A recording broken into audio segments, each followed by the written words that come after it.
Are you ready to transform your pool into a stunning oasis? At Mainland Pool Service, they're a family-owned business committed to keeping your pool looking pristine all year round. They believe that pool care should be proactive, not reactive, which is why their skilled team handles everything from routine cleaning to complex issues with precision. They prioritize clear communication and personalized solutions to exceed your expectations. Join the Mainland Pool Service family today and experience the difference their expertise and dedication can bring to your relaxation retreat. Contact them now at mainlandpoolservice.com.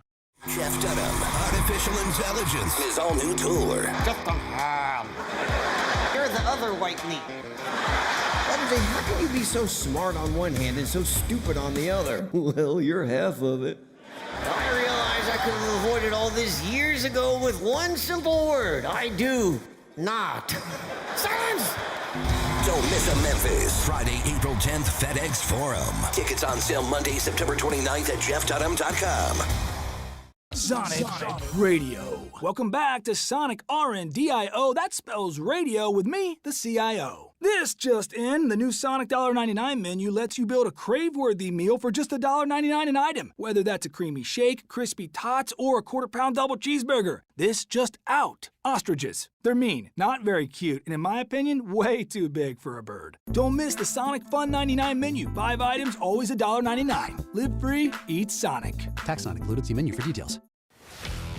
Let's face it, there's a lot of trash talk in basketball, but the great teams let their performance do the talking. Like Ford F-150 with Pro Power on board, a class-exclusive industry-first feature that turns your truck into a mobile generator and leaves the competition speechless. Ford F-150, official truck of the Grizzlies. Greatness starts here at your Mid-South Ford dealer. Class is full-size pickups under 8,500 pounds, GVWR. Kroger shoppers and Grizz fans. Want exclusive last-minute discounted ticket deals texted straight to you? Sign up with the new Kroger Buzzer Beater deal. Fans can sign up by texting Grizz to 636-479 or visit your local Kroger store in the Delta Division and scan the QR code. By signing up, you agree to receive recurring automated promotional and personalized marketing text messages from the Memphis Grizzlies. Consent is not a condition of any purchase. Message frequency varies. Message and data rates may apply.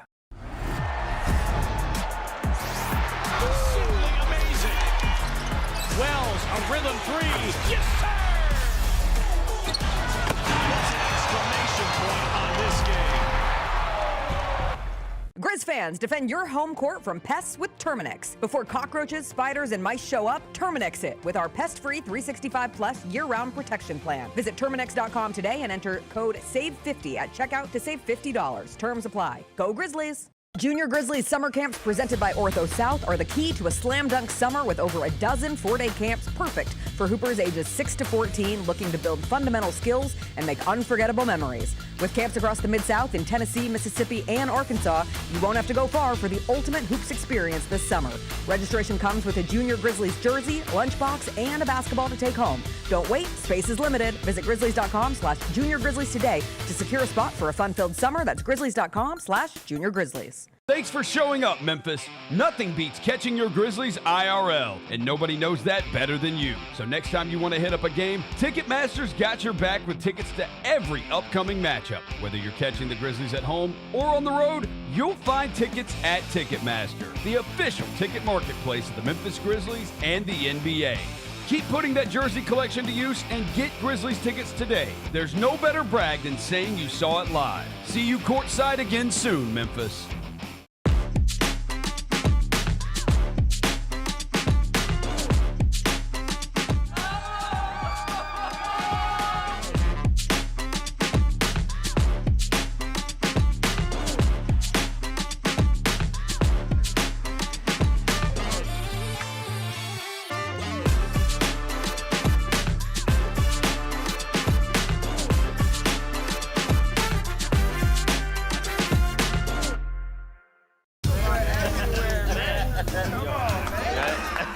That's the new edition way. I feel like there's another level we can take it to. What you think, Mike? 2 steps ahead of you, Slick. What's good, bro? What you doing, man? I'm in. Woman, you don't even know what I'm getting ready to ask you. Here's the vision. All 3 of us on the same stage every night. Gonna be crazy. No barriers, no separation. It'll be like 9 kings and a queen. The next level starts now. Live from downtown Memphis, this is the Chris Vernon Show on YouTube at Grind City Media and the official Grind City Media app. Now, here's your host, Chris Vernon.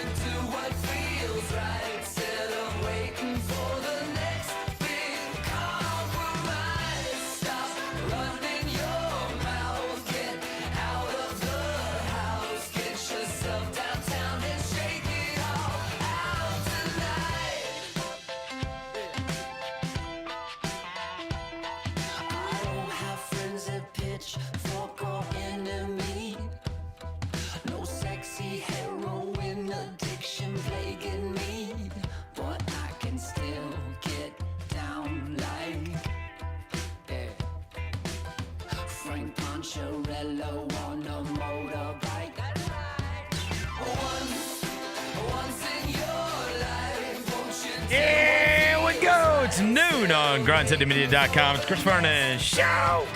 Welcome. It's the Friday, March 6th, 2026 edition of the show. Today on the show, Gary Parrish on the Gary Parrish Show. Join us in studio as he does on Fridays. It was a dismal night for Memphis basketball last night at FedEx Forum as they dropped their game to South Florida. We will get to that and everything surrounding it. In addition to that, the Grizz are going to be home again tomorrow night against the Los Angeles Clippers. We'll get through all the news and notes of the day. It's a Friday. It's nice out. Smile. Let's do it. Turn it up.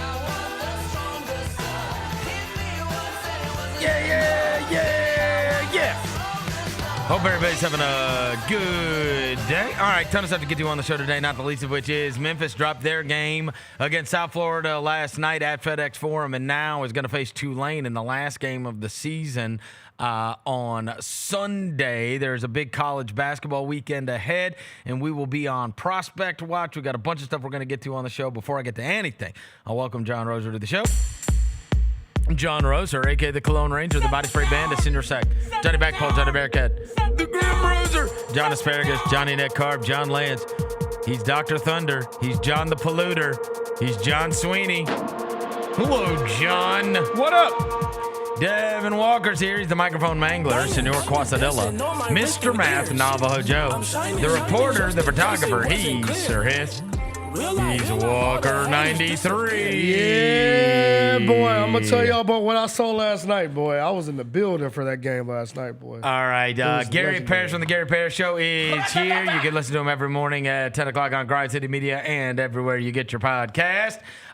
Before Devin gets into it, I will tell you that I am friends with Coach Harrington over at Briarcrest. Yeah. And he, of course, has a kid that many hope comes and plays at the University of Memphis, Fred Smith Jr., who is playing for a chance to play, or I guess is now in the state semifinals for the fourth consecutive year. He has been an incredibly accomplished Memphis high school basketball player. In fact, I believe Coach Harrington told me he was going to become the first to ever have 2,000 points, 1,000 rebounds, and 500 assists. He's a man. Anyways, they had their game last night in the semifinals against Nashville Catholic. Or is it Knoxville? I think it's Nashville Catholic. Anyway, Catholic is what they're saying. So, anyways, I go and I'm like, oh, I need to find out. I see John Varlas tweeting about it. And they're down by like 2, and they've got like a last possession. Yeah. And I'm like, oh, man, I need to find the stream for this. So I go and I type in TSSAA, and it's like, you could pay $6.99 for a month. And I'm like, let's not do that. Anyways, bro, I click on audio feed, which is free. and it's just some old super Southern guy, and he's like, Grizz has the ball, and then I'm like, this is, dude, it was like my buddy Byron texted me, and he's like, it's like we're listening to Hoosiers, you know what I mean? Like where people are like in their living room and they're listening to the radio, and so anyways, it goes to overtime, then it goes to double overtime, then it goes to triple overtime, then it goes to quadruple overtime. Bro, when I tell you I listened to the radio broadcast Real 1963 all the way through, and they ended up coming out on top in quadruple overtime. They said it was the longest Tennessee, I guess, semifinals, or like, I guess whenever they get to the longest state tournament game since 1963. Oh my gosh! I mean, it's almost impossible to go to 4 overtime in a high school game too, because it's not exact. And in fact, he said when so and so did it in 1963, the final score of that game was 33 to 32. Like that. 33 to 32. They had that thing 4 quarters. Yeah, 33 to 32 in quadruple in triple overtime or whatever. So, anyways.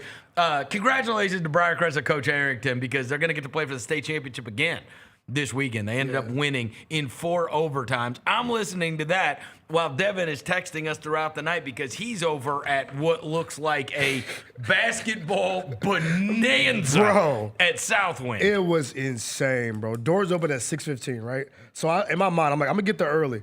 That was at 5:40, 5:30. To get in the door. Bro, the line was wrapped around Southwind to get in the building. It looked like the opening of Cane's. Oh, for real. Like somebody giving away some shoes. Unbelievable. It was like a shoe drop, bro. Look at the size of that line. And it got worse and worse and worse. So my homeboy pulled up the game started at 7. My homeboy pulled up at 6:15 to get in the line. He never got in the door. What? He never got in the door. They cut it off. They cut it off. Oh, fire hazard. Yeah, bro, the gym was thick in the gym, bro. It was lit in the gym. The vibes were there. How long were you in line to get in, or did you just have your camera and walk right through? No. I was. You didn't do the media thing. I didn't do the media. I was like, look, I'm gonna enjoy this experience as a Memphian, as somebody just here. I got a regular hoodie on. So you just paid for a ticket and walked in. Paid for a ticket. I had a regular hoodie on, a Nike beanie, and I was in the cut. I will say that I was in the cut. Whatever is happening in high school basketball is just off of my radar. Yeah. I'm not here half the time. I'm busy. I'm just unaware. Yeah. But when I used to live it and cover it, some of my favorite memories, experiences are like at Melrose, at BTW, at White Station, at Raleigh, Egypt, Kingsbury. Man, I mean, I was in it, and whether it was Ernest Shelton, Scooter McFadden, like great high school basketball is awesome. In Memphis, it's different too, because like everybody gets into it, bro. Like these are like, some people were talking trash in line, talking about parlays. I'm like, all right, bro, we're doing too much. Like some dude like, yeah, bro, I got so-and-so on my parlay ticket. I'm like, okay, this is high school basketball, dog. It's not that deep. But you're not making that bet on DraftKings. But I was like, look, hey, if y'all with it, I'm with it. So we get in there, gym stick, people start to file in. And I sent you videos of Whitehaven warming up, and I was like, ooh. Because I've seen Bartlett's team, and I'm like, they ain't got no bigs. Just a quick timeout. They're all dunking. Right? Everyone. Right. The warm-up line, the whole team is dunking. No, the first guy Devin sends us, I was like, dude, that is Precious Achua. No. That is who that looks like. Like, GP, it was just ridiculous. We've gone through these phases over the years. I will tell you right now, this high school crop is loaded. Yep. Because I know them because of William being a sophomore now. So we played against them all as they were little kids. And when they were little kids, I could tell. Right. I'm oh my God. They're built different. Like, and they have trainers, and they all play AAU together in the summer. And they go and they play in these different tournaments like that. This Bartlett team is made up of a group of kids that all were at Elmore Park. Okay. And they all played up. Bro, Elmore Park hasn't lost a game in like 160 games. Yeah. Like, they still got it cracking there. There's just this pipeline of unbelievable players. And they all go to Bartlett when they leave Elmore Park. And they're all together. Yeah, this kid, DJ Oketh, who is a sophomore right now, he's like the 8th ranked kid in the country. And I mean, they're loaded. Who was the kid when we were young that went to Bartlett and dunked and they made a big deal out of him because he looked like you and me? Do you Greg Hardy? No. He did not. He did not look like you and me. He was tall. But is it Greg Tucker? No. Last week, his name came up to me because I was running a practice. I'm thinking Jonathan something. Lowe. Jonathan Lowe. He plays in the men's league where I was coaching last week. Oh, that's because funny. I was like, do you guys have any of like the old time players that come up here and play? And he's like, yeah, every once in a while, like guys like Jonathan Lowe will still be around, whatever. I'm like, is he still unbelievable? He's like, yes. You still get buckets? Like, yes. I remember, I don't know if this is a real story, but I remember it being presented to me as a real story. It was like, so we were hooping at DeSoto Athletic Club. Yes. And it was like, and then like this Jonathan Lowe. Yes. It was just like nobody had ever seen somebody who looks like that do these things at the DeSoto Athletic Club. Yeah. I think he like went to Ole Miss for a minute. He did go to Ole Miss. Yeah. He did go to He's Ole like a real Miss. player. But no, when the game starts, bro, and like I'm like, okay, the size. I sent y'all the size versus the power of friendship, which is Elmer Park and Bartlett. All those kids are always together. You know who won? The power of friendship always wins, GP. Them dudes are like, that Bartlett team is like this. They've been playing They together do everything since together. third grade. Like their handshakes, they're like handshaking, doing little football stuff. I'm like, these dudes are way too connected to each other. Dude, like high-fiving. Those Elmore Park kids, not only did they play for Elmore Park together, they played in the summers together on the same team that Vontae coached. Yeah. On the circuit. And so, do you know how many times they play basketball on the same court with each other and the level of chemistry you've got to have after all those years? Exactly. Like, they stayed together in a way that most elite players split off. And from we their watch so team. They much stay together basketball. better than college basketball teams stay together. No, for real, because we watch Way so much better. we watch so much basketball. So that's the things I pay attention to is like how y'all interacting with each other. That's right. These dudes are like, oh, they're hey, family. It's all right, bro. It's all right. Go get it. Like Whitehaven's like, bro, what are you doing? Right. they're like, yo, it's all right, bro. It's all right. Like coaches yelling at them. Well, because that team is probably extracted from a bunch of different areas to load up a team, right? Exactly. Yeah. And Bartlett's just like like I said, power friendship. And then the game started going. Bartlett, they got 6'6", 6'7" on the wing. DJ 6'7". Yep. But the one I got to highlight, Braylon is so hard to take. If you can't take the ball from the point guard, you're screwed. Oh, yeah. Braylon's like, he won the MVP, but Dillon Jones is the one that carried them, bro. I saw that I kid- sent him some of the highlights of Dillon Jones. He's like a 6'6", 6'7" wing, 4-star kid, hitting threes, defending, caught a couple lobs. I'm like, yeah, it was different. That Braylon kid, I saw him grab a rebound over the rim in 8th grade. Yeah. No, it's And I outrageous. was like, come on. Yeah. Like, back when I was in it, one of the first stories that I did on the prep beat that got some attention, it was connected to high school basketball because just all these kids end up wherever they end up. There's a lot of recruiting going on. Yeah. And back then it was actually I don't know what the rules are now, but back then it was not allowed. Right. You were not allowed to just yeah. recruit outside of your district. Nah. And one of the first big stories I did was about this 13-year-old kid from South Memphis who was ranked as stupid as it might have been. And it wasn't stupid at the time, stupid that we're ranking 13-year-olds. Right. But the number 1 rated 13-year-old in America lives in South Memphis. He's a 5'7" point guard named Andre Allen. Yeah. Oh, And he's being recruited by every school in Memphis. Yep. And I was able to basically detail this whole story. I got his mother, Gertie, to tell me about all these schools that are they are recruiting us. Right now we're in 8th grade and we're being recruited heavy.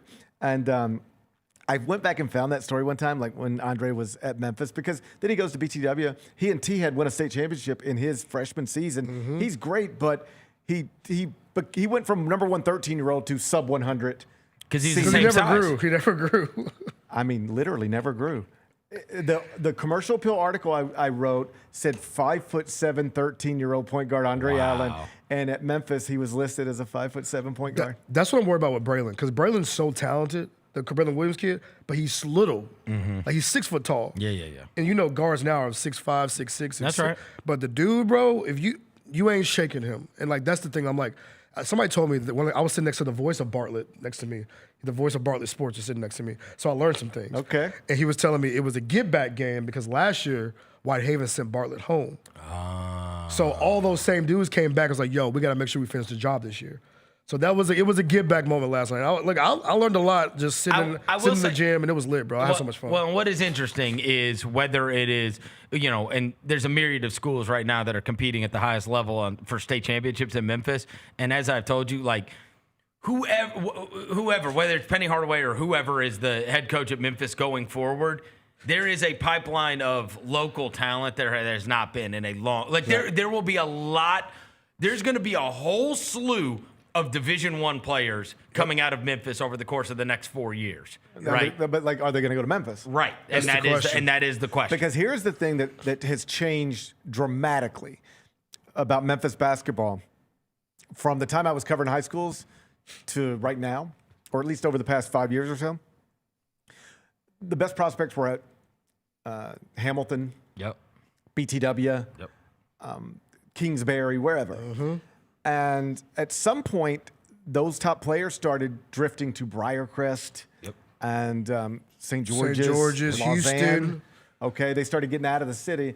And I've had multiple members of Memphis basketball staffs and multiple parents of prospects like I'm talking to. And they say things like this: GP, I finally got my son out of the city. Mm-hmm. I'm not sending him back in there. Right. I've heard that from too many people, and I think it's become harder for Memphis to recruit locally. Like, of all the things Tubby said, I do think there was some truth to it's harder to recruit locally now than it used to be. And among the reasons is because a lot of our best basketball players, they get pulled into private schools, and suddenly they're Well, you went through the worlds are opened up just to things they wouldn't have otherwise seen. Like, I don't say this for any other reason than I believe it's true. I don't think Sean Williams ever wanted to do anything other than play basketball at Memphis. Yep. His world was not any bigger than that. But even he went to prep school. Yeah, or how about this? Maybe a better example, Joe Jackson. I don't think Joe Jackson ever wanted to do anything other than be actually the king of Memphis. He had no dreams of going to Duke. He wanted to be the king of Memphis. And that was a thing for Memphis basketball, Memphis area prospects for a long time. They really did just grow up. Like, the world's small, everything's here. I want to be a Tiger. That's all that matters. And when you start taking players out of this just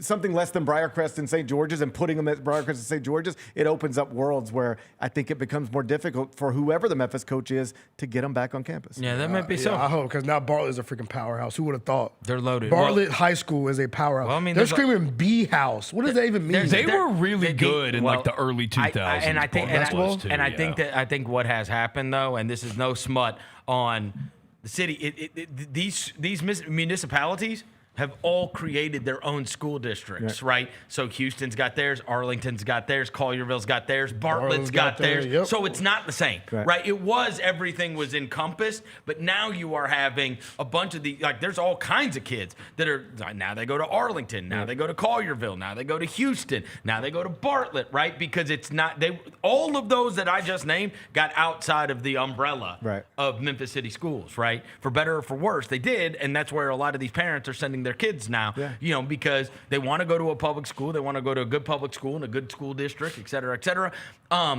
It's going to be interesting to see how it plays out and where these kids all end up going. Obviously, last night, Memphis lost to South Florida, and a little, the Penny Hardaway press conference is pretty depressing. I will say, I was glad that they did not, like, completely let go of the rope like they did at East Carolina, right? Like, I didn't think they played all that horribly last night, but they're clearly not better than South Florida, right? And I was glad that it felt like they had quit on the season, and they at least rallied the effort together last night to where it was a 2-point game with 10 minutes left to go in the game. I wish we would learn how to not foul 3-point shooters. Yeah, I mean, all right. So look, it's bad, it's dismal, it's horrible. I was listening to you and Jessica, and you guys talk about this morning, Gary, and as I was listening to you guys talk about the Penny Hardaway thing, I came to the conclusion, you did this bit where you said, no matter what happens with this Penny Hardaway situation, he obviously wants to keep the job. Sure. He wants to be the head coach there.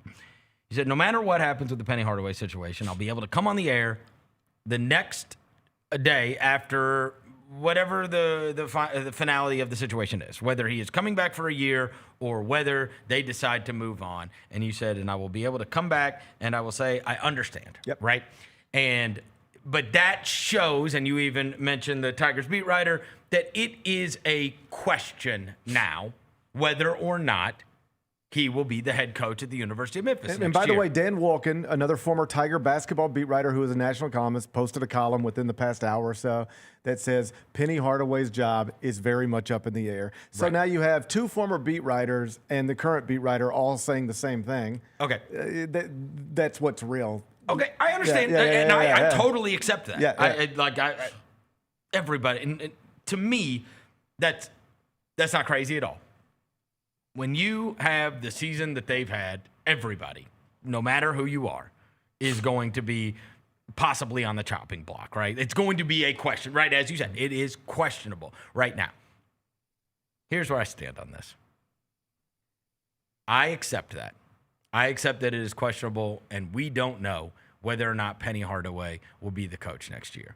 We have talked about Penny Hardaway's love for program, love for city, icon status within the community, and that is why he has gotten and may continue to get a longer rope than others would, okay?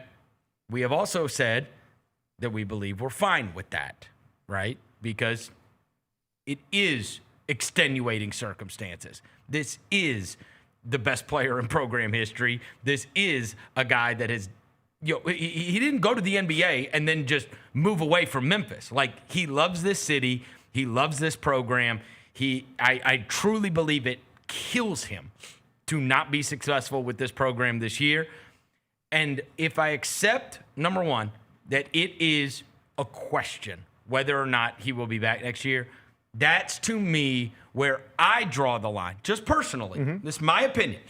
I draw the line personally and go, and that's why you shouldn't get rid of him. To me, if you fire Penny Hardaway, move on, come up with some cockamamie reason, whatever, it has to be without question. That's my opinion. I understand that. I think that if you get rid of him, it has to be everybody understands why. It's totally, like, I get it, right? I get it. But right now, we would freely admit, and again, we are a year removed from him winning the conference, going 29-5, getting a 5 seed in the tournament, whatever. And I think it would be a big mistake to not give him another year and give it a chance. And we've talked about this a lot, right? I just feel like if it is a question, and I accept that it is, if you are debating whether or not to get rid of him, sometimes people would say, if you're debating it, that means that's the second you should do it. Yeah, that's the point I was going to make, is that somebody else will use your exact point the opposite way. I understand. Right. And that's where he's different. I agree with that part. It is a debate, you keep him. Okay. Because of who he is. All right. That's what I'd say. I don't disagree with any of that. And that's why I said, and I mean this sincerely, I will come on the air the day after whatever announcement is made. Penny Hardaway will continue as coach at Memphis. Penny Hardaway will not continue as coach at Memphis. I will come on the air the next day, and I will expand my thoughts, but I will start here. I get it. Yep. No matter what they do, I get it. So let's just start with, why should you bring him back for year 9? It starts with exactly what you just said. If you fire Penny Hardaway at the end of this season, you will not have to justify it to any athletic director in America, to any other fan base in America. You won't have to convince Andy Katz or John Rothstein why you did it. Right. Everybody will understand, all right? But there will be a segment of the Memphis fan base that doesn't. It's probably the same segment that never understood the Larry Finch thing either. And it will be held over the school forever. And, oh, by the way, Penny Hardaway will be a part of that camp as well. Right. He will always feel like you wronged him. He will always feel like you pulled the plug on him too early. He might be wrong, but he will feel that way. Yep. And you will alienate your proudest alum for, in theory, the rest of his life. Now, life can be long, and they're about to build a statue of Nolan Richardson outside of Bud Walton. Once upon a time, he was suing the university. Right. Time heals a lot of stuff, but in theory, you would be really damaging a relationship with your proudest and most important alum. And that's something that needs to be considered. So if you're going to bring him back, it's tied to that, and then you bring him back with clear stakes, which is more or less what Arizona State did with Bobby Hurley coming into this season. Right. They said, hey, we don't know if we should be bringing him back. He's only going to have this last year on his contract. If it's good, man, that'll be great. If it's not, we all know what the score is. It's not, and they all know what the score is. And at Arizona State right now, it's like it's not even ugly. Bobby's like, hey, we know what's going on. We know where this is headed. And that they decided to go down a path that would provide them with undeniable closure if they got there. So if you keep Penny, that's why. You bring him back because right now it's not clear to everybody you need to make a coaching change. It is clear to a lot of people, including some of the big money people, I promise you. But it's not clear to everybody, and it's not clear to Penny. So you bring him back and you tell everybody, we're going to do this not with a contract extension. We're going to do this with a hope. We're going to give him the most money in his league, just like we did last year, and he's got an opportunity to build a basketball team that should be, if he does it well, the best in this conference. And then if he takes that basketball team and wins it with it, and goes to the NCAA tournament, then we're cooking. But if he doesn't, then it's over, and everybody will know that going forward. I think that's clean. That's kind of the cleanest way to do it. Well, and here's the other reason. All right, so just so I'm clear, I know that sometimes it can be stretched from, and I know you went viral for the whole 8 bad years or whatever. But like, if I just look at the last 3, right? If I just look at the last 3, that Kendrick team was an outstanding team to watch that I liked a great deal, that lost on the last second to Florida Atlantic, right? And then we couldn't stand the Quinterly team. That was a down one, right? Like the middle. And then last year's team was great. It was great. Probably my favorite one, right? Like, I mean, I loved last year's team, and I loved watching them. And so, to me, it was like 2 out of the last 3 have been like super enjoyable. And I also think, and you and I were texting on the side last night, I think that job sucks. Like, I think when he got it, there was SMU, there was UConn, there was Cincinnati, there was Houston, there was Central Florida. Wichita State. Like, it's a different world. Yes. Like, that's when he first had it, right? And now and maybe I'm wrong. I don't think anybody would go there outside of wanting to play for Penny Hardaway. Okay. And he has gotten a higher caliber of talent than anyone since Cal. There's no way no one can deny that. Like, the players are better. He had 2 number 1 recruiting classes. You can't argue with that. Also, we got like NBA players. Like, we had one during the whole Pastner era, and that was, Sip bringing the Bartons here, right? So on all that. If you bring him back, I just explained to you why you do it. And you bring him back that way, if it doesn't go well next season, nobody can argue. Nobody can say, but they didn't give him a chance. They gave him every chance. That's it. They gave him every chance, and it didn't work. It's time to move on. And I don't want that to be hanging over for the rest of life, where it's like they pulled the plug on him. It is undeniable that if you pull the plug at the end of the season, for the rest of his life, he will think you did it too early. Yep. His friends will forever think you did it too early, and a part of the fan base will believe you did it too early. That will be something you'll have to deal with. Right. All right? If you bring him back and next year's bad and you do it then, I think everybody will know you gave it every shot you could. And maybe somebody will still be mad, but like they'll have no right to be. All right? That's where I am. So, okay, and that's a reasonable place to be. I'm fine with it. I would never try to talk you out of that. That's a totally reasonable thing to be. That's why if that happens, I'll come on the air and I'll say I understand, because I do. Yep. Penny is different. He does matter. Any other coach would be fired. We can all agree. But he is different, and it should matter. So that's why you would bring him back, and that's how you would do it. The argument for no is they got a $1.2 million shortfall. The on-the-court product is embarrassing. Not just bad, but embarrassing. You're right. The job's not the same job it used to be. Nobody's asking him to be John Calipari or even, frankly, Josh Pastner. He's just being asked to, like, can you be better than Charlotte and North Texas and Temple and South Florida and Tulsa? I mean, you should be. You've got the best brand. You should be. You've got the best facilities. You should be. You've got the most money. I agree with that. Yeah, all right? I agree with that. So, yeah, for sure. So this has gone off the rails. I think he would agree with that. I think he would. He has said as much. Yeah. Like, we can't. Like, Dane Danger was at the game yesterday, and he kind of like, people kind of cut him off to the side. He said a lot of those same things. Right. Of like, if I would have got that waiver, it would not be like this. Yeah, but every nudged out coach has those stories. Yeah. They all do. The reason you would move now if you do, it's because I know there's an argument that you can't fire a coach after a conference championship, but I can give you a list of 50. It happens all the time. But maybe it shouldn't happen to Penny. I'm open to that. Where I really push back on the idea is that, one bad season, GP, it's not one bad season. It's more bad seasons than good. That's just the truth. Relative to normal Memphis historical standards, relative to preseason expectations. But I'm saying throw that out. Okay, but I think the historical standards thing is garbage. That's fine, but here's what I'm about to tell you. He has won twice as many games against ranked teams as Josh Pastner did. He did. We could slice that up a million different ways, but I'm always going to settle into this. And you fired you essentially fired Josh Pastner after 7 years. And he wasn't Penny Hardaway. That's fair. Listen, I acknowledge I am confident you're not going to say something I haven't already considered.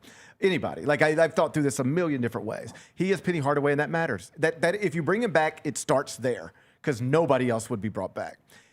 Here's the argument too, but you need to do it now.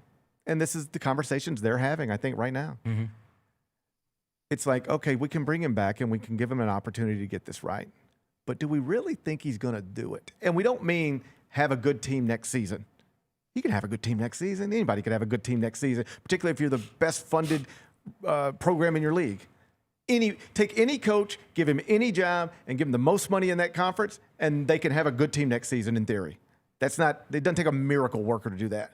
The question is, can he really run your program the way it needs to be run consistently moving forward? Mm-hmm. Because we have an 8-year sample size of it, and not every minute has been bad.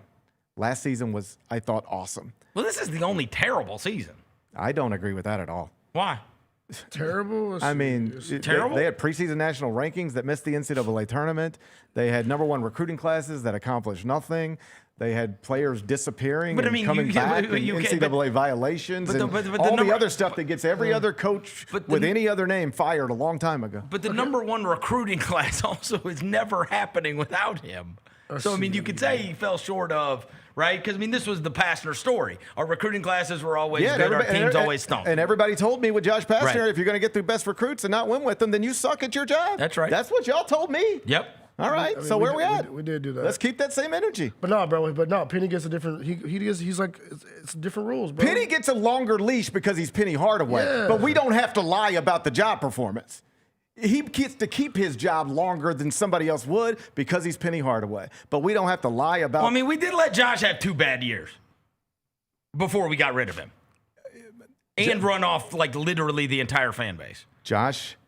He did. The attendance never was this bad under Josh Pastner. It was horrible. It was not this. The last 2 Josh years. It's not close to this. It was not close to this. Not even close. It was not close to this. So you talk about keeping Penny Josh never Hardaway had for a the team fan like this. Yes. Josh never had attendance like this. We don't want to have to relitigate, but you love Ken Pom. Okay. Josh Pastner had 1 team. Okay. The Will Barton team with Glenn Cyprian.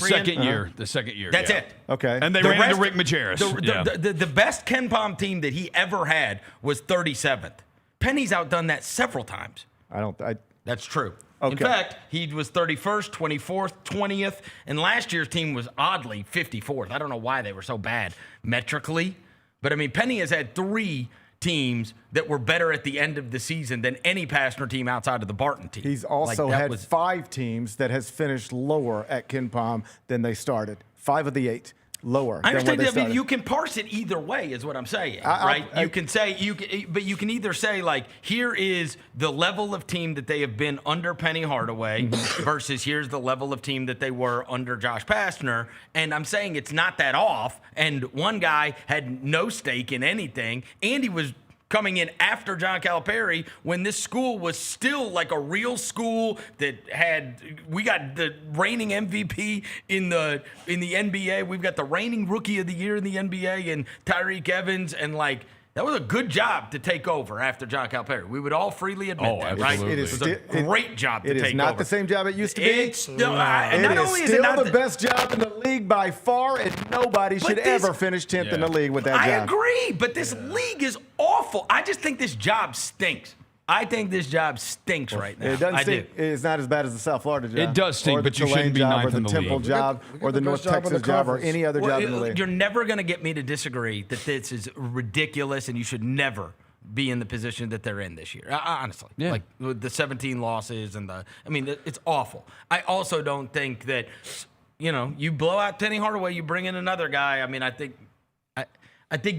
that would be the moment you realize what that job is. I would just say I think he's the only thing that makes it even the least bit relevant. But it's not relevant at all. That's the point. It's not. Like I had somebody back, up at work. Well, it is. If guys write about it, talk about it. I mean, Dan Walken's writing about it on a national platform. It is certainly more relevant than like. Okay, well then it's relevant for different reasons, but it's relevant like North Carolina football is relevant. Like not in the ways you want to be. Like Dan Walken didn't write a good column about Memphis basketball today. But he might have last year. And to your point about, well, then what do you do next? Like, I get that. And there is no obvious fix. Like, I knew how to fix the last one. You fire Tubby, you hire Penny, you sell tickets, you get recruits, you re-energize the fan base, and then let's see if he can do the job. Mm-hmm. Okay? I might have been a little out over my skis on that part, but I knew the other stuff was going to work, and it did. There's nobody you can hire that's going to sell tickets, like, re-energize the fan base. That can't happen. But I would circle back to your hometown because it was just 2 years ago, St. Louis, and it wasn't their proudest alum coaching, but it was Travis Ford, and they were bad. Right. 6 games under 500. They finished 14th in the Atlantic 10. This is 2 years ago.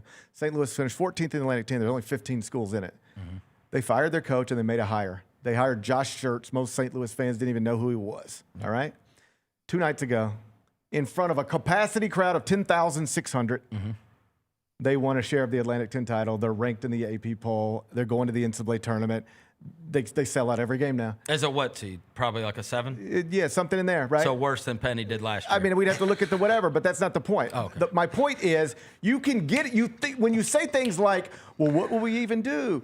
The job sucks. How do you get it back? You know what you do? You hire the next Josh Schertz. Mm-hmm. You let him put a compelling product on the court. And I don't think St. Louis fans cared anything about the A-10 or Loyola Chicago, but somehow they reconnected with a quality basketball team, and now they're filling up, nearly 11,000 seats for. I think for when that guy gets hired by a Power 5 next year, right, we could check back in on St. Louis because that's the other portion of this, right? Is like anybody that this is for even the AD. I can't tell you how many people have told me Ed Scott's here to put his face on Instagrams and get to the second he can get to a better job than this, he's going to walk out too, right? There is something to me about that. Maybe. Yeah. It might be true of most coaches as well, but I'm saying, like, you are a colossal stepping stone, possibly, for anybody that even had a semblance of a good season, won a conference tournament, got it going, would walk out in a second, right? Like honestly, anybody that had Penny's season last year and got Memphis 29-6 with a 5 seed would have, if they could get the NC State job, if they could get the wherever job, they would have just walked straight away. Perhaps, right? but then, but that ain't no reason to hold on to what's going on. And I'm not saying let go. I'm just saying, like, whatever the stuff Penny Hardaway brought to the Memphis basketball program, like the good stuff, like the fans love it, and they're selling tickets, and the players that stuff ain't there no more. Well, I need an investigation on that because there is something wrong where yesterday we pulled up on the show the cheapest ticket being $30 to go to last night's game, and it's a graveyard in there. How is that so? I mean, how is it possible? I'm not smart enough to know how ticketing works at the University of Memphis. Let me help you with your $1 million windfall and tell you, as a family of 4, there's zero chance I'm going to a bad product, which we can argue, right? Maybe if you were playing, you're never playing anybody good that I want. I never care about the opponent, ever. I don't care about any of the players, typically, because they've been here for 6 months. And $30 is the cheapest ticket to get in. And I know there's going to be somebody who's be like, well, Grizzlies tickets are expensive too. Well, like, even if the Grizzlies are not good, you're still going to an NBA game and there's Steph Curry, or there's Anthony Edwards, or there's Kawhi Leonard. And we don't have to lie to each other. I could pull up TickPick right now, and you could get into that Clippers game tomorrow night for $6 probably. I'm not. I've never explored how ticketing works on university campuses in any sort of detail. So I wouldn't want to pretend that I have ideas, but I do think it's pretty clear they need to reimagine a lot of. It's bizarre. It's very old school. Unless you are a season ticket holder of Memphis basketball, and there's fewer now than ever. Yeah. It's bizarre though. But unless you order the season tickets and have them, the idea that you're just going to wake up and be like, I'm going to see the Tigers play an AAC game tonight, maybe. even if you want to do that, and most people clearly don't, once you start looking at the tickets, it's like, well, I mean, we could do a bunch of different stuff instead of go watch a mid-major basketball game in an empty arena, because that's what it is now. Well, it's mid-major basketball in an empty arena. And there is a major gulf between, when just at the beginning of his job, when it was, we're going to see UConn, we're going to see Cincinnati, we're going to see Houston, we're going to see. I have stood in that building. Real schools. I have stood in that building for American Conference games and talked in the tunnel to Mick Cronin, to Dan Hurley, to Greg Marshall. I mean, there were some real heavy hitters in this thing. I don't even know the coach of East Carolina now. And I texted you this last night too, because I am big on the whole this ain't what it used to be, and everybody needs to come to terms with that. You would freely admit, in the history of Memphis basketball, the best player would never leave to go to Kansas State. That's crazy. I tried to make this point. But that's where we are. The league, for the first time ever, has hindered the men's basketball program's ability to get and keep players. Like, Elliot Perry came to Memphis. It didn't matter what league they were in. I mean, I guess it mattered, but the league was good enough. Yep. Keith Lee, Penny, Sylvester Ford, I'm just throwing out names. Cedric McDonald's All-Americans. Jaylon Duren. It ain't that long ago. You could still get that level of player. Yep. I do not think it is a coincidence. I know you can pick apart every story and go, well, this one, there's little details here you don't know, or little details here you don't know. But broadly speaking, what I'm about to tell you is true. After the most recent season of the three sports that I think probably matter most over there right now, which is football, men's basketball, and I guess women's soccer. Oh, yeah. Each of those programs, if you told them all, you could keep one player in the program for next year. Who do you want it to be? Yeah. If you identify that player, they lost each of those players. The best women's soccer player, the best men's basketball player, and Sutton Smith for football. Yeah, and or the quarterback prospect, whichever one. Like they couldn't, and that to me, that's concerning. For the PJ Haggerty is the first All-American in the history of Memphis basketball to leave Memphis early after having an All-American season for anything other than the NBA draft. That had never. So as soon as you get somebody good, like if this kid, the white kid that Huff brought in, I mean, if he's unbelievable, he's at LSU a year from now. You know what I'm saying? Like that is what you are, and that's fine, and that is why you're probably never going to be able to compete with LSU or Ole Miss, or on the basketball side, Kentucky and Louisville and Arkansas. But that's not what anybody's asking. People just asking you to be better than South Florida. To be better than Charlotte, bro. Be better than Charlotte and North Texas. I also think it's very hard when your players walk out the door. Whatever. I did have an All-American. I know, but listen to this. Whatever problem you think Penny has at Memphis because of the state of college basketball, those problems are multiplied by 1 billion at every other school in that conference. Like, imagine telling the North Texas coach, well, you got to understand, Penny couldn't keep his All-American. He's like, what? How do you even get an All-American? What are you talking about? Penny couldn't keep his All-American. Well, I'm sure that's I'm so sorry. No, I'm sure that's. I can't even Zoom with an All-American. What are you talking about? Well, I'm sure that's what Andy Kennedy's saying as well. Of course. Right? Yes. Yeah, but that's what you are. I'm saying, like it's he had you, Axel, and then he loses the Axel, and guess what? UAB sucks, and Michigan is amazing. Yes, you know what I mean. Like that's. But I'm saying that Memphis was never that for. That's what the whole point of this was. Historical context is bogus to me because it has never been like this, ever. I'm not saying that it is different than everybody else now. What I'm saying is Memphis had an advantage in that the others might not. For the beginning of time, guys might have left those other schools. But Memphis had the tradition, Memphis had the money, Memphis had the gravitas, Memphis was on national TV more. It had the brand, right? Like it was the one. But even you now, you're just the same as everybody else when it comes to if you get anybody good, that guy's going somewhere else. And that was never. What player can you ever remember that was awesome that left Memphis to go somewhere else? I'm not talking about somebody that was mad at the coach like Scooter or whoever. Right? No. All of that's true. That's why we got to get this athletic department out of this conference. Yeah. The conference, I have forever tried to equate it to a neighborhood. Yeah. Like the neighborhood has fallen apart and it has damaged your house. You still got a nice house in theory, but then everything around you looks like shit now, and it's messed up your property value. Now. people look at your house and it doesn't look as nice as it used to look, and so they don't want to come over anymore. Like, it's a real problem. Yeah. But not being able to get an SEC caliber of prospect or keep an All-American, that is a problem for everybody at this level. And it's less of a problem for Memphis, even if it's more of a problem for Memphis than it's ever been. I wish people could understand the problem for Penny Hardaway right now is not that he struggled in his non-league schedule or that he can't recruit with Arkansas and Kentucky and Duke anymore. The problem is that he's getting his brains beat in by American schools that have way less money, way less tradition, way less everything, to a point to where it is actually like, whoa. Like, I don't think you can find I'll look this up. I'll get research to do it. I don't think you can find another team in the country that was picked to win its conference that will finish 10th or lower in its conference. I would say I make zero excuse for this year. I am only making a broader excuse for what Memphis basketball is now. And maybe somebody could do an infinitely better job than him in these last couple of years. Like, you know what I mean? Maybe I should just write up. But I think we wanted to be Penny too. Like, we wanted to be to me, him. Also, a year ago, it was awesome. Like 363 days ago, let me tell you were holding up a trophy. what I think they're struggling with on that campus. If you don't want to take my word for it or Jason Munn's word for it, take Dan Wilkins. Yep. He's a national columnist, and he just wrote a column that says Penny Hardaway's future is being decided right now. That's what Dan Wilkins wrote. So let's just play off of that. Here's what I think they're trying to figure out.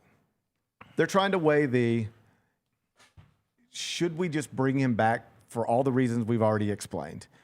Make it clear what has to be done next season, and then if he doesn't do it, everybody understands it's time to move on, and there's really not an argument leading into it the way there's an argument right now.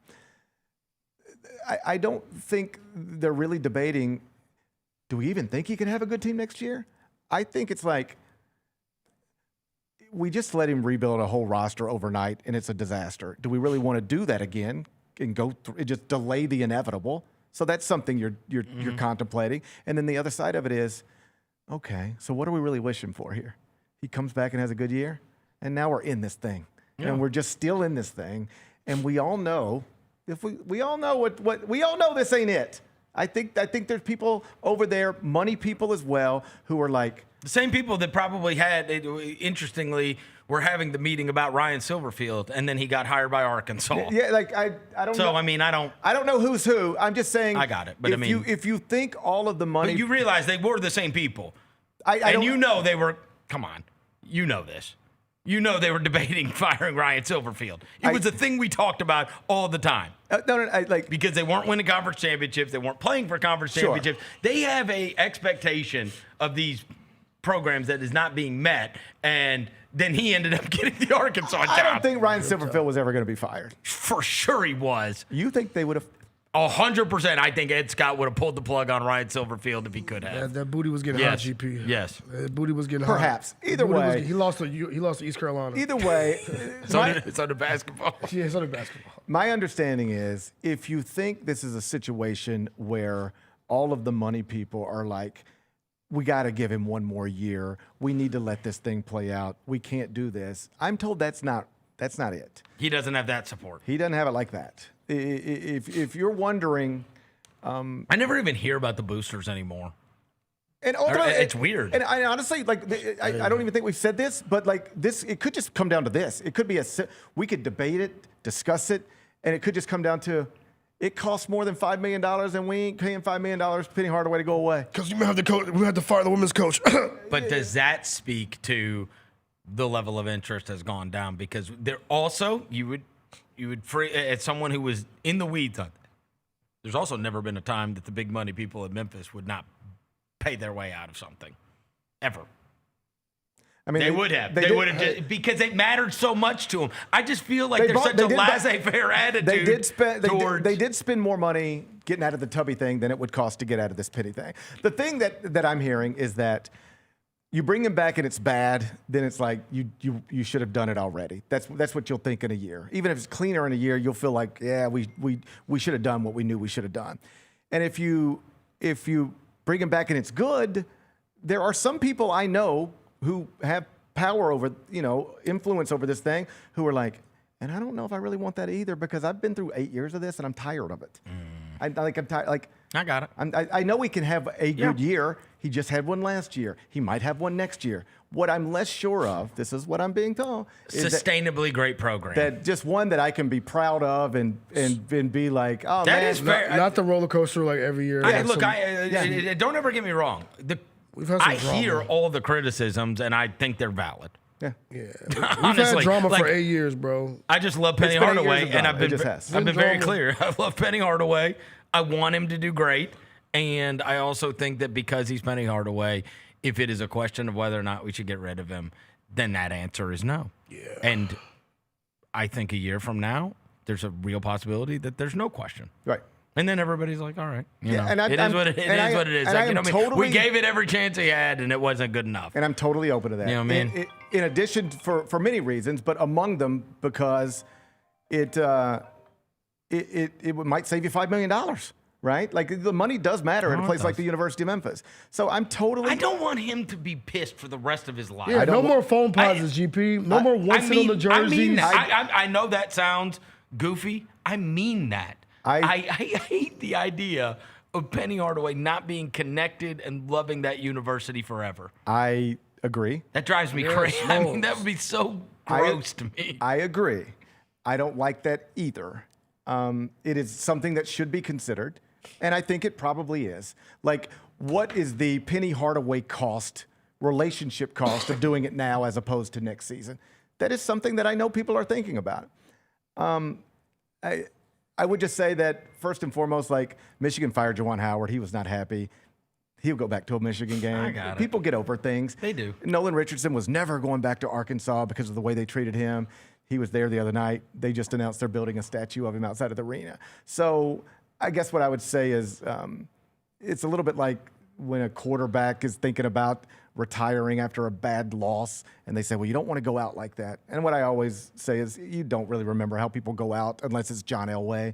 Most people go out however they go out, like Tom Brady. And the other thing is, honestly, what will probably happen is Ed Scott gets rid of Penny Hardaway. Ed Scott goes and gets another big job in a Power 5 conference, and then the new AD comes in and Penny comes back into the fold. As you know what I'm saying? I'm just saying. And it's always like that's the guy that I don't think that's honestly, a real long. How about this? I bet you one way somehow Chris Paul will reconnect with the Clippers. Probably. In 20 years, and it'll all just you'll pin it back on this person and this Lawrence person. Frank's fault. There you go. And I would imagine the Penny Hardaway thing, however it goes down, eventually gets to that point. My point being, that is a valid thing to think about, but I don't think should be a determining factor. I want to ask you a question, Jimmy. Is it possible, picking up the fire, could you fire both coaches in one season? Yes. Okay. Yes. Yes. I mean, listen, these are the money part is a real thing at Memphis that has to be considered. This isn't Ohio State where you just got all the money in the world and you can do whatever you want to do. Right. The money stuff plays a role. I just to circle back, and we can be done with this. We know why you might bring him back. What I'm trying to make clear, if I'm not, is that there are people who have influence who just have reached the point, who acknowledge everything you say, but then just say, I'm tired of this. It has been a roller coaster for 8 years, more so than you even realize. Mm-hmm. And it's time to move on. We love Penny Hardaway, but we have reached a point where we don't love him running our basketball program anymore. Yeah. Those people exist, and that's who matters. And that's where it sits right now. No, that's who matters. That's where it sits. Because that's the one that Ed Scott calls when he needs to cut a check. And so let me tell you. That's the way college athletics works, right? Like the money talks. And so let me again, to reiterate, whenever what happens, I'll come on the air and I'll say I get it. Because if they bring him back, I've already explained that. And if they move on him, I'll get all the numbers out, and it will not be hard to make a case it was time. Well, this is exactly the type of year you better have the big money on your side. Well, that's the way it always. Honestly, that's the way it is for everybody. You're right. Yeah. Like, you know what I mean? Because those are the phone calls that get made. And when you're out trying to fundraise and you're trying to get into a bigger conference and you're trying all this stuff, you need those people to be happy. Yeah. Like, in the end, very rarely do the president and AD make any decision unilaterally. It is all dependent on who funds that whole thing. Who's the money behind it, and those decisions are made based upon what they want. Oh, I'll take it a step further, and I don't want to put this specifically on Memphis. It's got those boosters, but I'll just say take this exact same situation, put it at a different school, it really might not be the athletic director's call. It really could come down to your wealthiest people say, we want this done. Yep. Here's the money to do it. Yep. Go do it. Or they say, we're not giving you the money to do it, and then you don't have the money to do it. Right. And it really just comes down to that. It's not even like you. So we'll know. You could have your own. Is that fair to say? We'll know. I think if no. If he gets, because they're the ones that are going to have to fund the buyout. Memphis ain't got that money. So I think this is. I'm saying we're going to know. If this is what you're hinting at, I think this is a reasonable assumption. If Penny Hardaway gets nudged out at the end of the season, it will be because some super wealthy people connected to Memphis told Ed Scott, we're ready to do this, and here's the money to do it. Yeah, that's the way that's the only way that could go down. I'll take it all the way there. Yep. That's the only way it could go. Ed Scott could have his mind made up. I got to get him out of here. Mm-hmm. He's got to go. But unless the money people give him the money to do it, right. he can't. He can't do it. All right, I know you got to do CBS HQ. Yeah, let's go, Penny. All right, let's take a quick break. We'll be back after this. Chris Vernon Show. Fridays at FedEx Forum just got a whole lot more fun for the family. With the Family Friday ticket offer, a $35 game ticket gets you a $10 food voucher and access to pregame shoot-around. Additionally, for every 4 tickets purchased, you get an autographed item from the Grizzlies vault. Capture moments that last a lifetime for birthdays, youth groups, and other family-friendly celebrations. Visit grizzlies.com/Friday to grab your tickets today.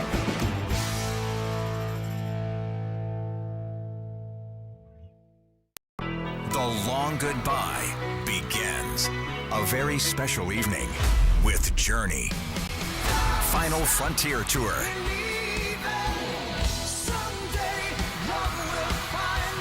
Journey. Tickets are on sale now at journeymusic.com. Your chance to say goodbye to the songs that changed our lives. Journey. Final Frontier Tour. With living in luxury at Southland Casino Hotel, the good life is closer than you think. Members get 1 entry with every 100 points earned playing on their Lucky North Rewards card, plus 1 free entry daily. Win free play at our hourly drawings, and don't miss our Saturday grand prize drawings in March. You could win a home theater package, premium massage chair, an outdoor jacuzzi, and $250,000 cash. Luxurious prizes await at Southland Casino Hotel. Must be 21 or older. Play responsibly. For help quitting, call 800-522-4700.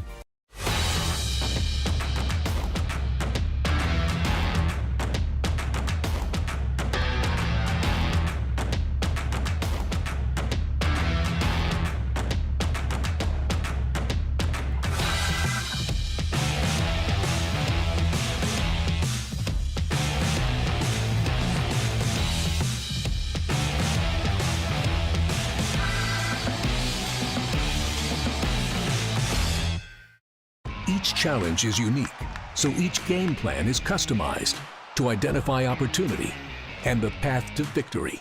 It's true in basketball, it's true in banking. Grizzlies Checking from Pinnacle with personalized planning and advice. Play hard, bank easy. Open a Grizzlies checking account with at least $100 and a recurring direct deposit by May 30th, and you could receive a $200 direct deposit bonus into your account. Details at grizzliesbanking.com. Member FDIC.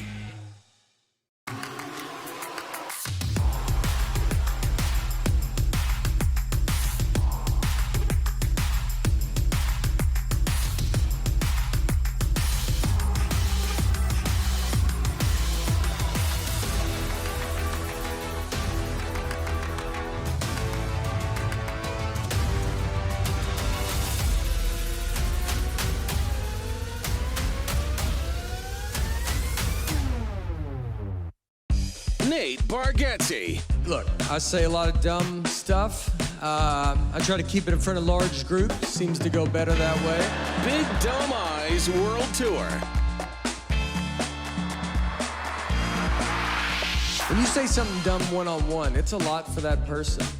I'll say it, then I can just feel that they feel the weight of my life on their shoulders. Tickets and info at NateBargatze.com. Don't miss the Big Dumb Eyes World Tour. Nate Bargatze.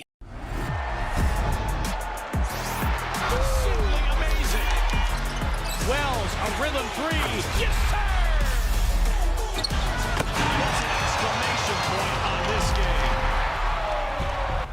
Grizz fans, defend your home court from pests with Terminix. Before cockroaches, spiders, and mice show up, Terminix it with our pest-free 365-plus year-round protection plan. Visit Terminix.com today and enter code SAVE50 at checkout to save $50. Terms apply. Go Grizzlies! I risk my life to tell y'all these truths. Cat Williams is back. Brand new material, a new tour, and the same legendary laughter he's delivered for decades. Nick Cannon got 136 children, Jesus. Did you know that? Always classic, always Cat. White people are friendly. You can call them at 3 o'clock in the morning with the wrong number and they won't even be mad at you. Hello?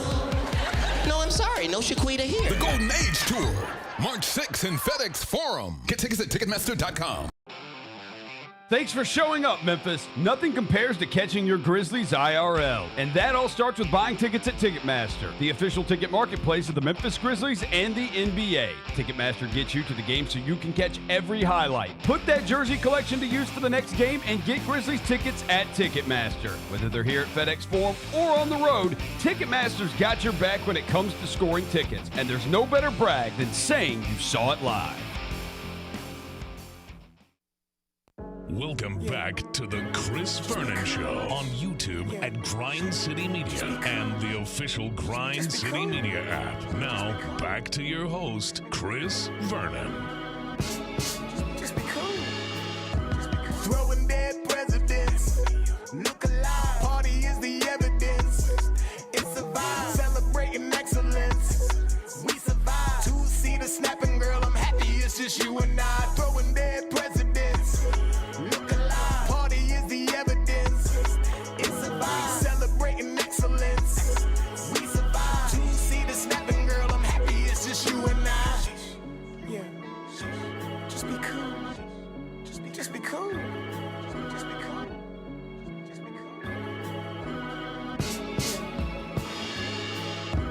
Time to make believers for you. You don't know. To the victors go the spoils. It's on the floor. Never been no ordinary. Heavens know. Pass the plate like spiritual endeavors. I'ma let it go. Everybody on the team is shining, my son. Only see horizons when you coming high from. People blacking cause they know it's about the time and wise one. No, this ain't just about a moment, it's a movement. Here we go. Be cool, calm, collecting jewels. Minds, we protecting views. All right, we're back. Chris Vernon Show, Grizzlies fans. Defend your home court from pests with Terminix before those roaches, spiders, and mice show up. Terminix it with their pest-free 365-plus year-round protection plan. Visit Terminix.com today and enter code SAVE50 at checkout to save $50. Terms apply. Go Grizzlies. All right. Also, a big weekend at FedEx Forum with the Grizzlies playing against the Los Angeles Clippers tomorrow night at the Forum. It is Brise night in the 191 collab. So there's going to be a slew of people there in the team store early trying to get the new 191 collab, with Brise performing at halftime as well. And the Clippers, who are in a dogfight to keep their spot in the play-in and hopefully move higher. You know, it's weird because they're looking at it probably and going, oh, good grief. We weren't counting on the Warriors beating the Rockets last night, but that is, in fact, what happened. I will say that as we were recording the mismatch last night, I watched, right before we recorded it, the entire first half of Pistons Spurs, and then had it on in the background. This was a monster Wemby game. But as I mentioned to Jacoby when we were recording last night, I said, look, I just watched that first half. They're up 16, and I just watched these two teams play like a week and a half ago.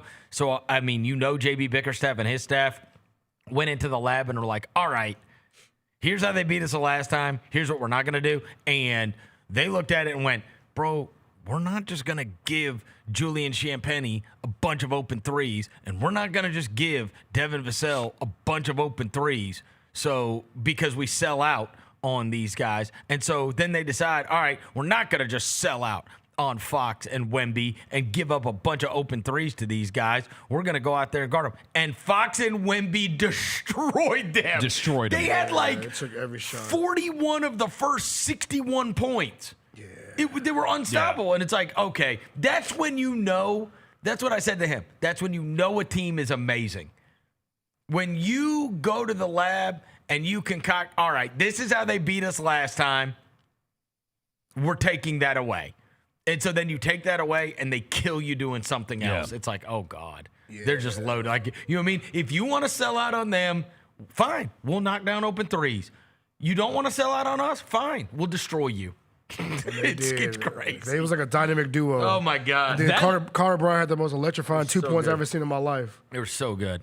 Couple other things I want to mention before I'm going to get out of here, and I'm going to let the guys wrap this up. Prospect watch for this weekend. I want to just give you a heads up. Kingston Flemings from these are a couple early games that are going on tomorrow morning on Saturday. We got Kingston Flemings versus Oklahoma State. We got Darius Acuff Jr. versus Missouri. That's like 11 a.m. Yeah, Arkansas. It is 11 a.m. Yeah, it is. That one. Then we got Mikael Brown from Louisville is playing at Miami, who is ranked. Okay. We've got Nate Ament Tennessee, from Florida, right? No, Vandy. Oh, it's Vandy. Yeah, Vandy. We got Phylon versus Auburn. So that's a big rivalry. We got a bunch of rivalry games that are going on this weekend, right? Tennessee, Vandy, Alabama, Auburn. Also, Duke, Carolina. And we will cross our fingers that Wilson could come back. That Caleb Wilson plays. So, again, that would be his first game in a long time that he is available to play. But obviously, we're keeping an eye out on Boozer versus Carolina. And their first game was epic. Yeah. Yes. So unbelievable. The it line looked is like Duke 17. had him dead to rights, and So then good. Carolina made that comeback. The line is 17, so I don't think they expect Caleb Wilson to play. 17? Yeah, that means they don't think Wilson's playing. 17 in that line for that game. Throw the records out of the, yeah. Anyway, look, you've got some good college basketball games that are going on this weekend. Obviously, we got a Tatum return, which I know Roser's going to be talking about. But also, I do want to mention my phone blew up this morning in a way that it hasn't in a while because our old friend Dillon Brooks made TMZ. Yeah, bro. With Call a Waymo, DB. I mean, Call a Waymo, as someone who was just in Scottsdale, number one, you can get a Lyft or an Uber within 2 seconds anywhere. They're everywhere. And there is a competition because Uber and Lyft drivers are taking all kinds of jobs all the time because they do have autonomous cars in those Waymos, which we took everywhere. So we took Waymos everywhere because you don't even have to talk to anybody when you jump in a Waymo. The Waymo just pulls up to wherever you are. Like there's no city I've ever been to that it's easier to find a ride than Scottsdale, Arizona. Exactly. I drove out to. I had we played golf outside the city. And obviously, when I'm there, I never have a car. I mean, I have taken more ride shares in Scottsdale / Phoenix than I have maybe anywhere else. And because they're omnipresent, and they even have these robot cars. Yeah. And these robot cars, like I'll give you an example. We the last day we were there, we went to this place, a breakfast place in Scottsdale. It was unbelievable. It's called Butters Pancake Place. And but I mean, like I'm getting the check or whatever. And I go to my app, I hit Waymo. We walk outside, and the damn car is just right there. Right there for you. Like the other thing is, you've got a car that's loud, so it's going to get attention. You know what I mean? That's the other thing, right? It's not like you're driving a nondiscrete vehicle if you're an NBA player. You're too rich to be getting a DUI, bro. Yeah, that's just crazy. It's 2 a.m. You should not be in your whip, too bro. rich to get a DUI. You're too rich to get a DUI, bro. Too rich to get a DUI. It's so crazy. Just call a driver. Anything. Call you an Instagram shorty to pull you up. Like anything. Yeah, bro. You too rich. Bad job by you, Dillon Brooks. Too rich for that, DB. Bad job by you. But anyways, we got a bunch of basketball that's going on this weekend. And obviously, we've got a home game at FedEx Forum. My daughter is in her last elementary school talent show, and she has asked me 5 different times if I was going to be there. And I said, you know what? I will talk to Roser and Devin. I will have them do the last segment of the show, and I will be there. So I am going. Get out of here, bro. Get out of here, bro. I'll get at least dad points for this, but I'm going to go head over, and I'm going to watch them. I'm going to let you guys finish this out. Yeah, man, we got it. Be safe, bro. Thanks. Yeah, be safe. Shout out Haley. Her last talent show. Turn up, Haley. Her last talent show. We love it. Yeah. We love it. Shout out Haley. Dillon Brooks, you're too rich to get a DUI. Yeah, bro, you should never. You're too rich to get a DUI. Yeah, bro. Call it. Never be doing that. So I did get a text from my mom during the break, and this goes back to the Penny Hardaway stuff. She says 100% agree with Chris. And then she said, I love you. Shout out Mom Dukes. Shout out Mom Dukes. Shout out yeah, 100% agrees. She wants to keep Penny. You got to give him another year. And does he get it because he's Penny Hardaway? Yeah, he 100% gets it because he's Penny Hardaway. I'm just on the, bro, whatever they want to do, just do it. Yeah, I know. I'm not going to get mad. I'm kind of like Gary. Like, it's just like, dude, I get it. I get it if you want to get rid of him. And if you want to keep him, I absolutely get it too. Yeah. Because, like, as you said, Jonah Dillon was there last night at the Hustle game, and he talks to Dane Danger. And Dane Danger's like, if I would have gotten that waiver, it wouldn't be like that this year.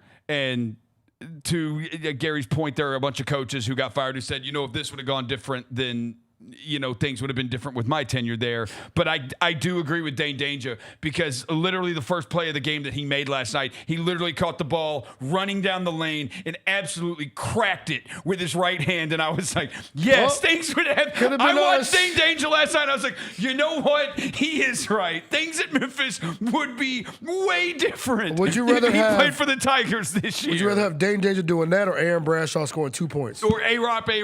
Or A-Rob. Right. And Silkies right after the game. I would rather have Dane Danger, and I do think there is, to Chris's point, I do think this with Penny Hardaway.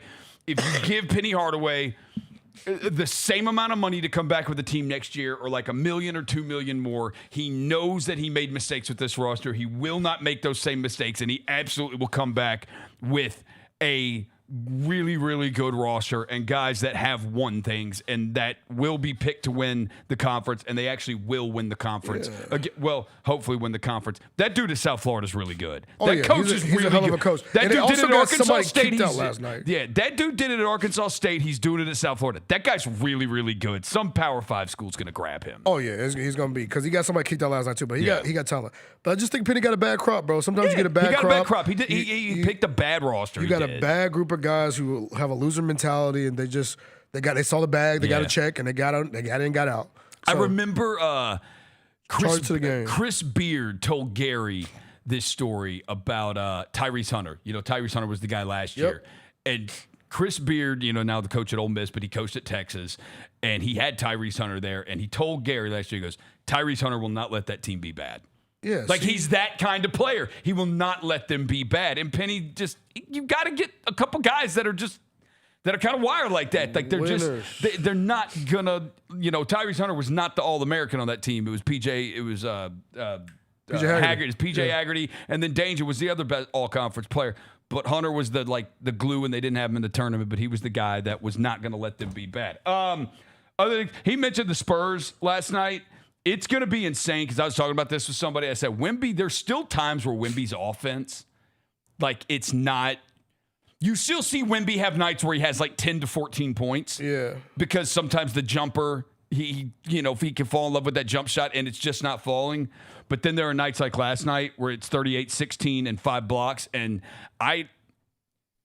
I still don't think people totally recognize what he is and what he is going to be. And when he does figure it out, as long as he stays healthy, because health obviously matters for anything when you're 7'5".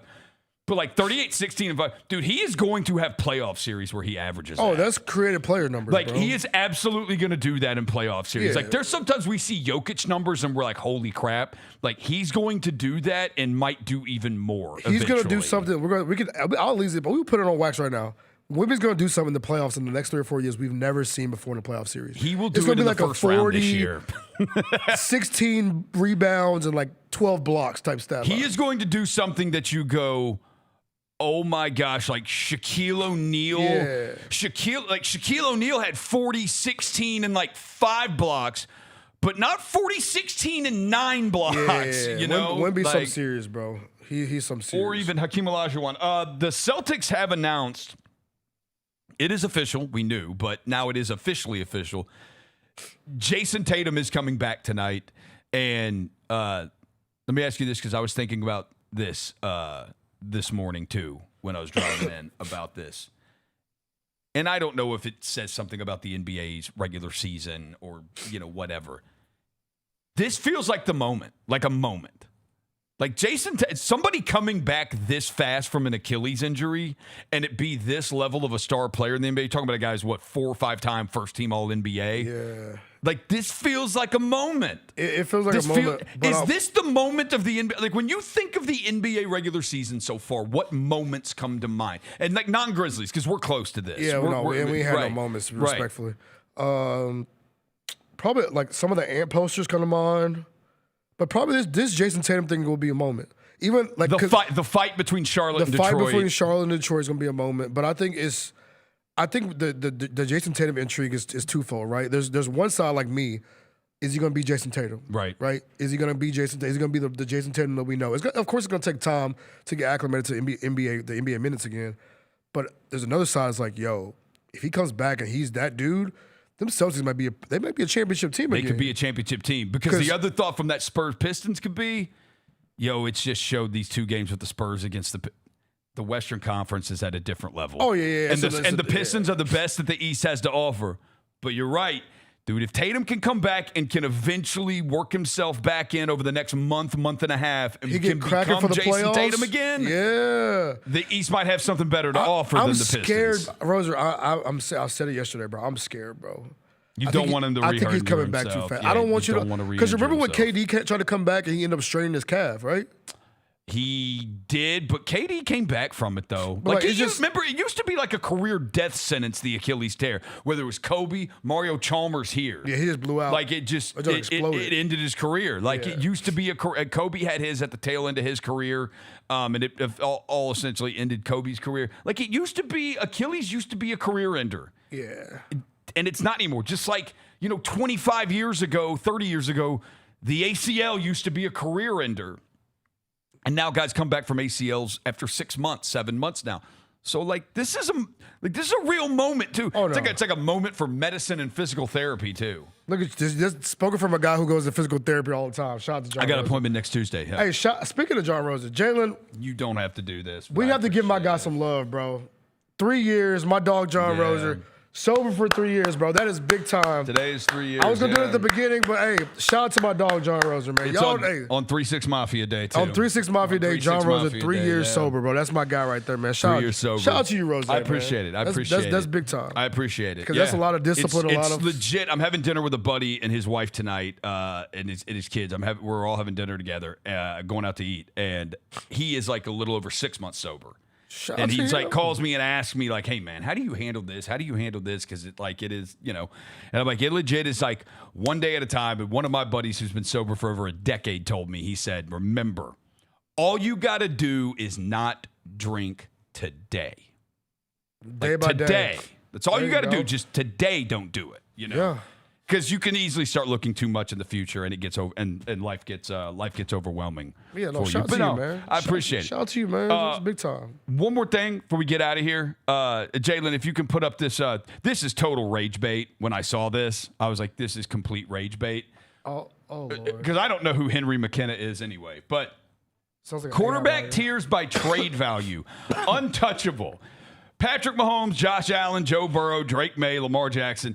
And then Jordan Love? It's Jordan Love, right? Like, I like Jordan Love. You like Jordan Love. Jordan Love's a good quarterback. Jordan Love is a good quarterback. So obviously, that is the rage bait here, saying Jordan Love is not.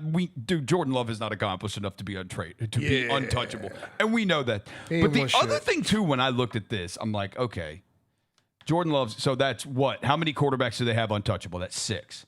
Then the Godfather offer. It is Herbert. It's Caleb Williams, Dak Prescott, Jaden Daniels, Brock Purdy, Trevor Lawrence. That's another 6. That's 12 quarterbacks. Then you go the mega blockbuster. Is that my boy Cam Ward? There's Bo Nix, who literally had his team in the AFC Championship game this year, and he got hurt. Or he got hurt in the was it the Bills game he got hurt? The Bills game he got hurt? Yeah. Cam Ward. Whoa. I don't know why I'm watching that. What are you doing? Cam Ward, Fernando Mendoza, who knows? Sam Darnold, who literally just won a Super Bowl. Jalen Hurts, who literally won a Super Bowl the year before. Last year, yeah.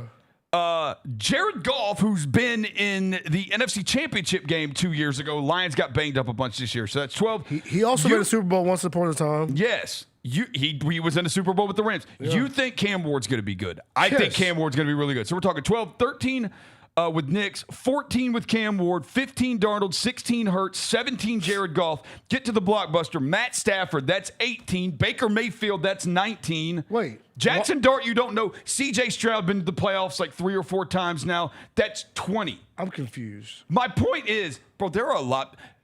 Sometimes we say, bro, quarterback play in the NFL is not. There are really good quarterbacks in the NFL. Oh, yeah. The NFL actually is in a really good spot with quarterbacks. There's like probably like 4 or 5 teams that got some ass, but like right. there's some good quarterbacks. No, they're absolutely. But there's 32 teams in the league, and I've at least named 20. That's over half the league. Has what you would call a capable, good quarterback playing for them. And then some of these guys, the rest of them, like we just don't know. Like J.J. McCarthy, we still don't know. Daniel Jones, we've kind of seen enough there. Justin Fields, we've seen enough there. Is that Michael Penix down there? First of all, yeah, that is Big Penix, yeah. Bryce Young is another one. Like, dude, is Bryce Young bad? He had a good year last year. He's not bad. He had a good year last year. Panthers made the playoffs. Tua has had successful years, but he just may be injured too much now. But I would just say, sometimes quarterback play in the NFL gets crapped on. I would say there's actually a lot of really good quarterbacks in the league. And I think Mahomes, Josh Allen, Joe Burrow, Lamar Jackson are the elite of the elites, but I think there's a lot of guys at that next level, that next crop, that next 5 through, and Stafford up there too. Stafford in that top 5. Stafford up there. But then Stafford's elite, bro. But I think 6 through 15 are pretty interchangeable guys. For sure. They're pretty interchangeable. There's a bunch of good quarterbacks. So shout out to the NFL, man. It should be a fun year. NFL's healthy. We got Grizz Clippers tomorrow night, 191 collabs. Ladies' night, Roser. And one of my favorite players in the league, Kawhi Leonard. So I always enjoy watching Kawhi Leonard play basketball. This guy. Yeah, it's very robotic. It's very, I'm going to get to my spot, and then I'm going to bump you, and I'm stronger than you, and then I'm going to hit the midi. Hey, if you want the tickets to the game tomorrow, GCM 191 collab, ladies' night, Saturday night, get your tickets, GCM fan, 30% off. Hit that QR code right there, bro. Get you some tickets. Hit the QR code. Get your tickets up to 30% off. Use code GCM fan. 191 collabs tomorrow night, 5:30, right? 5:30. 5:30 is when the team store. It's a 2-part drop. That's the thing. It's a 2-part drop. Oh, it's this a is 2-part. part 1 of the Breeze drop. Oh, okay. So tomorrow you just get the plaid shirt. Can you put that up, Jaylon? With the Do drop we have tomorrow? the graphics the shirt, of that? Sorry, the beanie. Jaylon. We're just throwing it all at you, man. Yeah. Throwing it all at you is crazy. Yeah, the hat, the beanie is another piece. And then the second drop, I think, is the jacket and a couple other pieces. So, yeah, you got the collar shirt, the flannel, and the beanie tomorrow. Then part 2 is going to be some other stuff. So the homemade blackout edition, Breeze, she performing at halftime. One of the dopest humans I've ever met. So looking forward to her performance tomorrow. All right. Shout out Berserk. Shout out Breeze. Shout out Breeze. Shout out 191 collabs. Shout out Cat Williams in the building tonight. Cat Williams is in the building tonight here at FedEx Forum. I wonder if Cat will stay overnight and go to the Clippers game tomorrow. Wait, does Cat have a show tomorrow? He might have to travel. I mean, he lives here. Tour. Yeah, he lives here. So I mean, if he wanted to, he could literally come anytime. He got Tupelo, Mississippi on actually, no, he has. Never mind. He has a show. He has a show on March 7th. Oh, where? In Illinois. Oh, guy, where? Chicago? Peoria. Okay. Peoria, Illinois. Peoria. So yeah, Cat will not be at the game tomorrow, but whatever. All right. I was wishful thinking. Well, shout out to you, Dev. Shout out to Jaylon. Shout out to Chris. Shout out to Haley. Shout out to Gary. Shout out to Gary. Yeah. Anybody else? Shout out GCM Steven, GCM Chloe. GCM Steven, GCM Chloe. Appreciate y'all. Yeah, Everybody y'all. have an amazing weekend, and we'll be back Monday with 10 things. Until then, peace.